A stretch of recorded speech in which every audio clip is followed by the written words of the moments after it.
and listen. Fly me to the moon and let me play among the stars. Let me... Hello, everybody. It's Steve Callaway, Steve Callaway 1 on YouTube, and I'm here with Angelina Jordan. Of course, this is Mozart's M, Grandma Mary's site, and this is probably a writing from Grandma Mary. I'm not too sure at this point. And it says slide 1, and then there's some writing. And underneath my picture, I'll show you. It says slide 2, more writing. I'm not sure what that means. I know I've got a Mac computer and I've got a program called Keynote on here for writing presentations, I guess. And you can do a slide system on that. I'm not saying that that's what she's doing, but basically you put certain things and just the whole thing's on a slide. Then you go to the next slide and the next slide. I've never mastered a smooth transition with this stuff, so I don't use it. But anyway, so let me read it to you. There are multiple pages, as you'll see when I get my picture small. You'll see there's a bunch of dots down at the bottom, and I'm not sure how many pages there are. But we're going to find out right now because I'm going to read them to you, and we'll continue on till they're all read. Slide 1. Your hand is a branch of a red rose holding the breeze in its embrace. I drink from the cup of your eyes, and the world fills with your scent. Slide 2. Your arm is a rainbow's arc, resting on the shoulder of clouds, and the arrow of your gaze is a bird flying beyond the sun's orbit. I just love the way Grandma Mary says stuff. It's got to be Grandma Mary. Let's go to the next page. Maybe. Maybe not.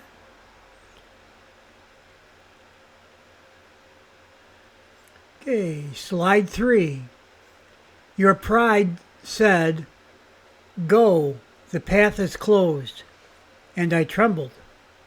Your mercy said, "Come, there is room," and my heart rested in the arms of your voice. Slide 4. At times your pride builds a wall between us. At times your mercy opens a gate to a garden where the sound of water and the sound of you become one. Don't think I've ever heard anybody describe loving someone like this. But for me personally, it feels quite accurate, actually, when you think about it. Let's move on to the next one. Slide 5. Your kindness is an ocean, and I am a small fish with no wish to return to shore. Your hand gives water to wounds, and the wounds fall asleep in your light. You are closer to me than slide 6, sorry, I left it out. You are closer to me than my own breath, and in your presence I speak less than the wind.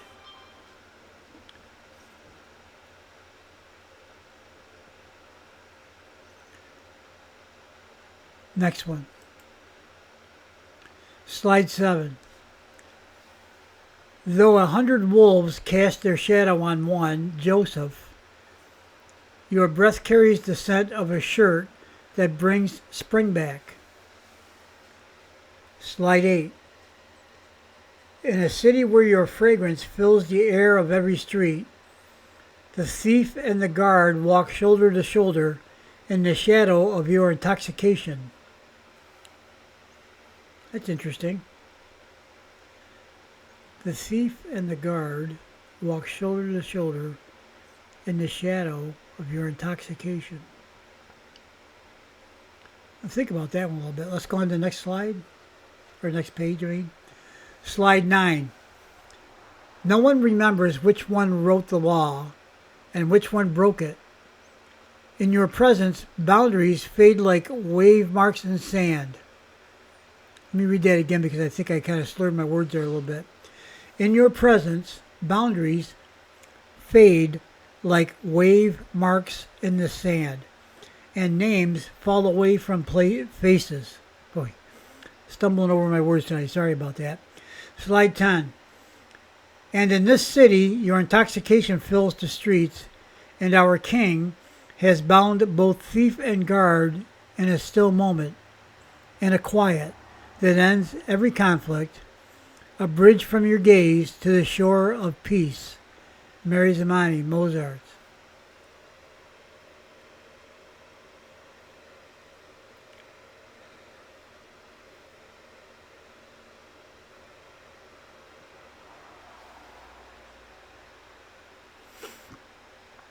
There's so much profound in here, and some of it,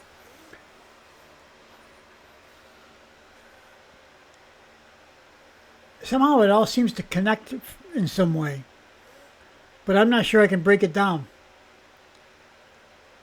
I think you have to take it in its completeness. Let's do this again. Let's try this. I'm not going to say page or slide, whatever it is. I'm just going to read the whole thing. Your hand is a branch of a red rose, holding the breeze in its embrace. I drink from the cup of your eyes, and the world fills with your scent.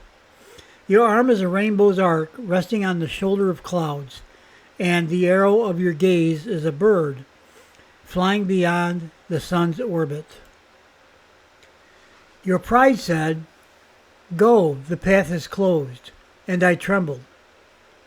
Your mercy said, "Come, there is room," and my heart rested in the arms of your voice. At times your pride builds a wall between us. At times your mercy opens a gate to a garden where the sound of water and the sound of you become one. Your kindness is an ocean, and I am a small fish with no wish to return to shore. Your hand gives water to wounds, and the wounds fall asleep in your light. You are closer to me than my own breath, and in your presence I speak less than the wind. Though 100 wolves cast their shadow on one Joseph, your breath carries the scent of a shirt that brings spring back. In a city where your fragrance fills the air of every street, the thief and the guard walk shoulder to shoulder in the shadow of your intoxication. No one remembers which one wrote the law and which one broke it. In your presence, boundaries fade like wave marks in the sand, and names fall away from faces. In this city, your intoxication fills the streets, and our king has bound both thief and guard in a still moment, in a quiet that ends every conflict, a bridge from your gaze to the shore of peace. Mery Zamani, Mozart.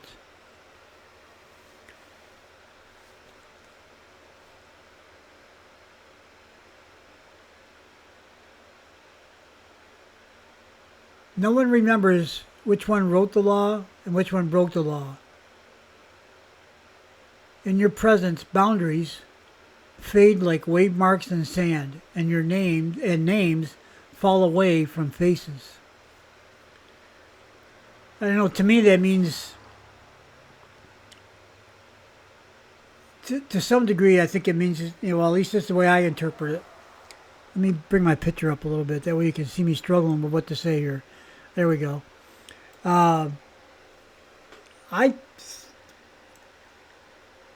me, I think that means that sometimes in relationships, sometimes in life, certain things seem to take on a larger presence in your life than they deserve to have, I guess. Another way of saying it is, if you give power to negative things, they have more power because you gave it to them, okay? And if you don't give power to those things, then they fade. So it says, no one remembers which one wrote the law and which one broke it. I'm assuming that's the thief and the guard, right? And that would be two people. In your presence, boundaries fade like wave marks in the sand. So when you're there, the presence, in your presence, could be a couple of different things. You could say it if you want to go the spiritual route. You could say in the presence of Jesus or God or whatever you believe in. And so in the presence of that omnipotent being, things really aren't that important. Boundaries fade like wave marks in the sand, and you've all seen sand with the wave marks, and next wave comes and it washes away the previous boundaries or the previous wave marks. And names fall away from faces. So, even the person's name that gives, that's how you know them, or you think you do. In your presence, which I'm assuming would be a spiritual thing, or it could be someone that you love that much that you put them on that sort of a plane. And names fall away from faces. So these people that you give significance to all of a sudden become less significant. That's the way I'm reading it. I don't know what you guys think.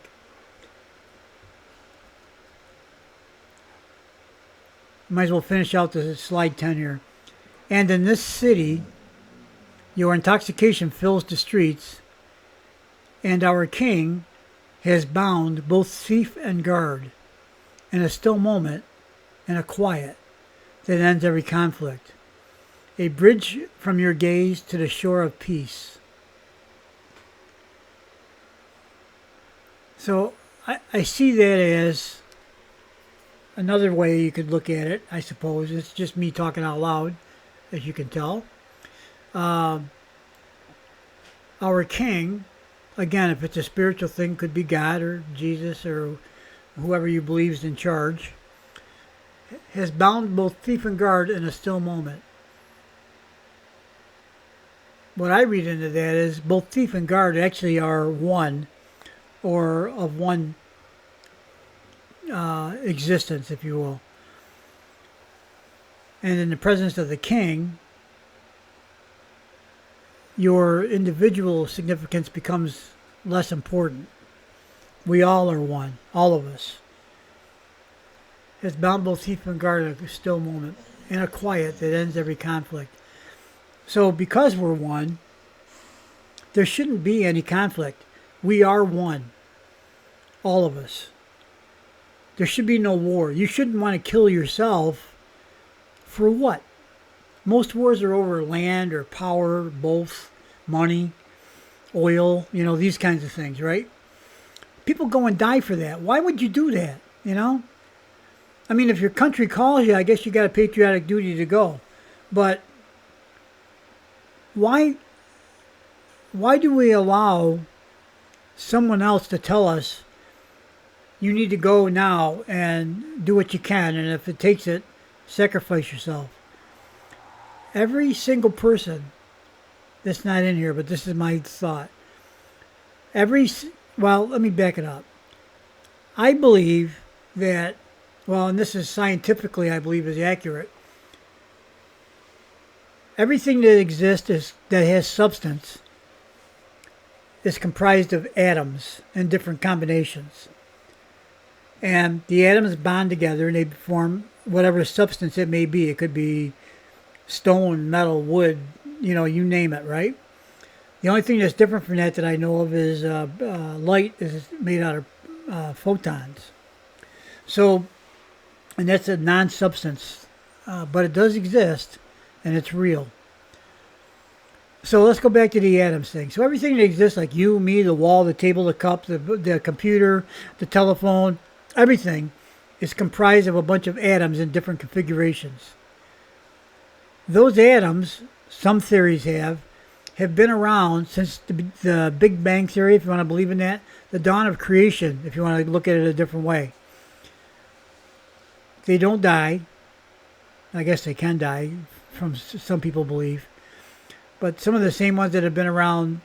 Some people think the universe started about 4.5, 5 billion years ago. Um, some people believe those atoms that were there at the Big Bang, or whatever you want to believe, are still here. And there's new ones are created. And so the universe expands. And what gives here's the point of the story. What gives the atoms the energy and the power to make such things happen? It's the constant and never-ending push and pull of negative and positive forces. Well, let's call it magnetism to make it easy. And with magnets, if you've ever played with magnets before, you try to put the poles together one way and they repel, and the other way they attract. That's the energy I'm talking about. That every atom has these types of forces within it that creates this attraction and repulsion at the same time. Another way of looking at that is good and evil, plus and minus, man, woman. All are related. We are made of that, and thus we are that, right? Now, as far as this poetry goes, in a still moment and a quiet that ends every conflict, a bridge from your gaze to the shore of peace. If we all come to the realization that we're all the same, with this, let me put this caveat in there. We're actually, every single atom is unique in a lot of ways. There are similarities, basic foundations, but let me put it, if you build two houses that are identical, are all the screws and the nails in the exact same location? Probably not. Is the anything? Is anything in that house actually exactly the same? Probably not. I don't believe it can even happen. Probably not, definitely not. But now we're getting into some pretty quantum kind of thinking here. You are unique. You're unique. You are the only one of you that there's ever going to be, there ever has been, and there ever will be. You are totally and completely unique. What do you bring to the table that makes you unique? You just bring yourself. You don't have to bring anything else. You're unique the way you are. You don't need to change anything. You don't need to say anything, do anything. You, as you are unique. Think about that. What does that make you? In this world, what's the most valuable stuff? It's the stuff that's considered to be rare. How rare are you that you're the only one that ever will be? You're it, okay? That is as rare as it gets. You're one of a kind, and that's all there's going to be. Now, can there be similarities? Can you have brothers and sisters or kids that kind of look like you, act like you, talk like you? Absolutely. Those are some characteristics that people can pick up from their environment, right? But as far as your composite makeup, you are completely and totally unique. Nobody ever is occupying the same space that you do. And that means that everything you experience every day in life that makes you who you are, nobody else can possibly experience the exact same thing. From the same point of view, happening at the same time of life, it can't be done, right? So I think that each one of us is a very unique piece of art, if you want to look at it that way, or a precious gem. So go back to this statement here. And in this city, your intoxication fills the streets, and our king has bound both thief and guard in a still moment and a quiet that ends every conflict, a bridge from your gaze to the shore of peace. So our king has bound both thief and guard in a still moment. Negative and positive forces. Man, woman. Call it what you will, okay? The essence of everything. That ends every conflict, as well as should. every atom in existence is in conflict with itself, and we're made of those atoms. So we live that conflict in a way. The important thing to remember is we choose, you and me, we choose what we're going to see and what we're going to focus on every single day. And you look at a bad situation, what appears to be bad, maybe you can find some good in it. How? Just look at it. What happened? It's terrible. You could use any example you want. The one that pops into my mind is the untimely death of a child by any reason why it happens. An accidentally drowns in a pool, cancer, some other kind of an accident, maybe natural causes, certain whatever it is inside the baby failed, whatever it might be. What's the good in that? I have a hard time with that one because to me, that unique individual isn't here anymore. That's a terrible loss. We've lost something that's so precious, and it's gone. Like that. It can be gone like that. You all know it. I know it too. As you get older, you think about it once in a while, kind of that sort of thing. So, boy, is this a ramble. Sorry about rambling on like this. I got a little excited about Mery's poem here. And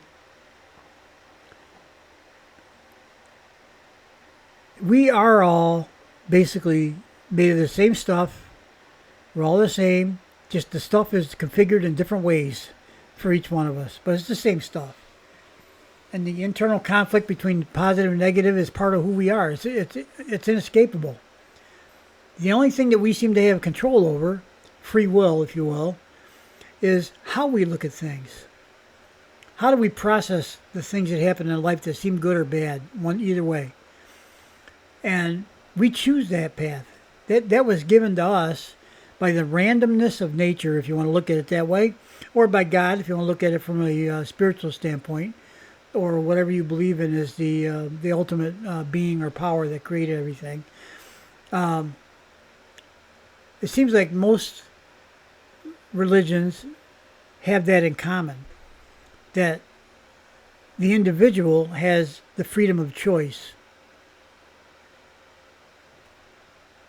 The atom does what the atoms do. They exist. They're in a constant struggle, negative and positive. And that there's an ebb and flow. Same thing in your life. Think about it. One day you have the best day ever. You get up, everything goes right. Everything. You're walking into a building, somebody comes out, they open the door, they hold it for you. Thank you. Okay? On you go. That's just a little thing, but you know what? Things are going right. And you get up, you go to work, and you walk into the building, and you get called to the boss's office and says, you've been doing a great job today. I just saw your performance review. You are doing fantastic. You're one of our star employees. I'm going to give you a raise, and I think you deserve it. And I would love you to stay and work here for as long as you feel like you can. That kind of thing, right? So that's a great day now, right? And then you go home and you're driving your car, and every light that you come to, every traffic light is green. Have you ever had a day like that? I mean, the race thing, okay, maybe I got carried away. But have you ever had a day where everything seems to go right? Everything you touch seems to go right? Things that you haven't touched for a while that have been hanging around tend to get cleared up for whatever reason. And then you have the opposite side. Maybe the next day or later on the same day. Everything goes bad. Nothing's going right. Okay? We all have them. Why? It's the nature of everything to be that way. And sometimes when you're having a bad day, you can just think, well, I have a bad day. I'm going to have a good day too. Might not be today, but it's a coming. We got to keep the balance of the universe right where it belongs. Right between the good and the bad. So there we go, guys. I just went on a big rant and rave that proves that I am mentally unstable. No, it's just what I believe and think. That's all. And I got that through a lifetime of study and thought. Okay, guys, have a great day. I think I'll put on 3 music videos after this to give you a break from me talking, okay? Thanks for watching. Bye-bye.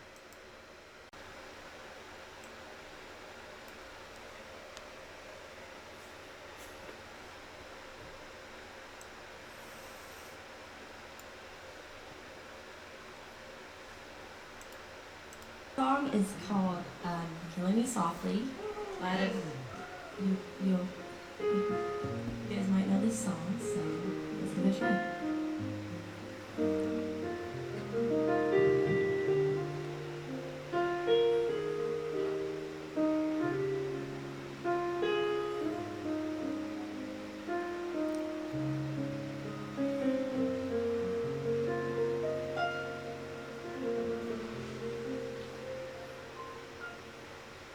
Strumming my pain with this finger, singing my life with this word, killing me softly with this song, killing me softly with this song, telling my whole life with his words, killing me softly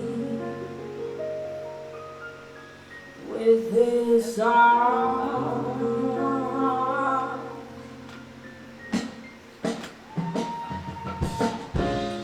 I heard he say a good song. I heard he had a style, and so I came to see it and listen for a while. And there he was, this young boy, a stranger to my eyes, strumming my pain with his finger, oh, singing my life with his word, killing me softly with this song, killing me softly with this song, telling my whole life with these words, killing me softly with this song.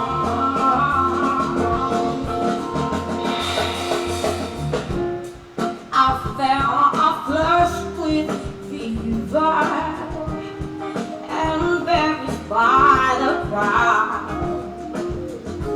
I felt he found my letters and read each one aloud. I prayed that he would find it, but he just kept right on, drumming my pain with his finger, singing my life with his word, killing me softly with this song, killing me softly with this song, telling my whole life with his words, killing me softly with this song.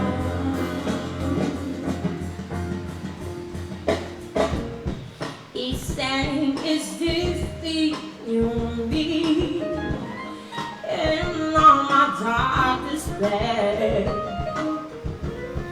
And then he looked right through me as if I wasn't there.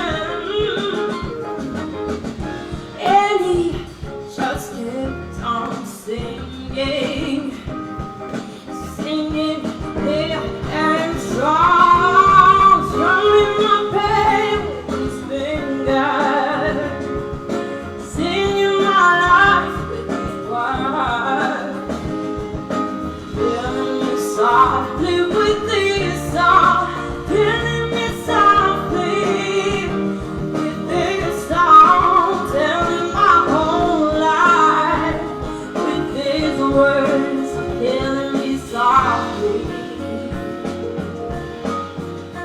with this song.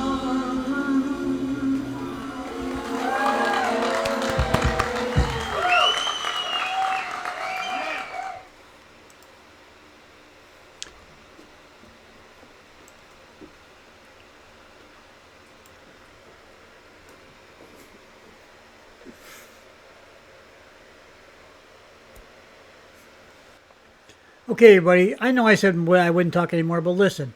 A bird's got to fly. A fish has got to swim. A duck's got to quack. I got to talk, okay? Just a little bit.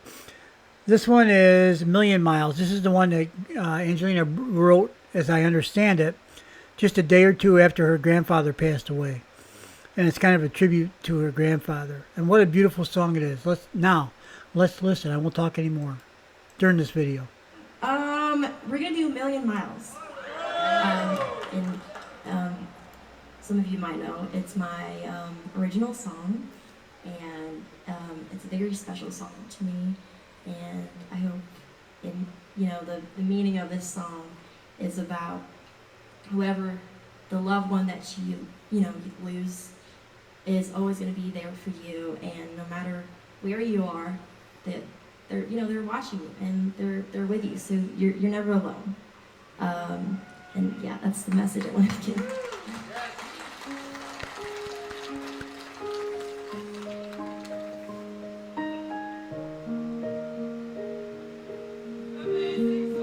Thank you so much.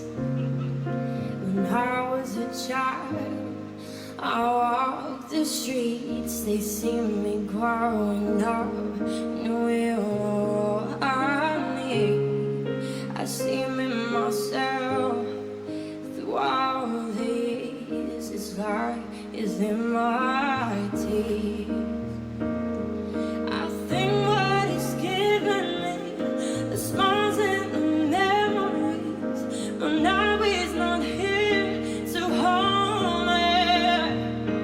In the light of the blue sky, I'm not alone. I'll never regret what I do. We're a million miles apart,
so much. I'm so happy to be here. That's truly God. I can't wait. Oh my God, I can't believe it. I really can't believe it.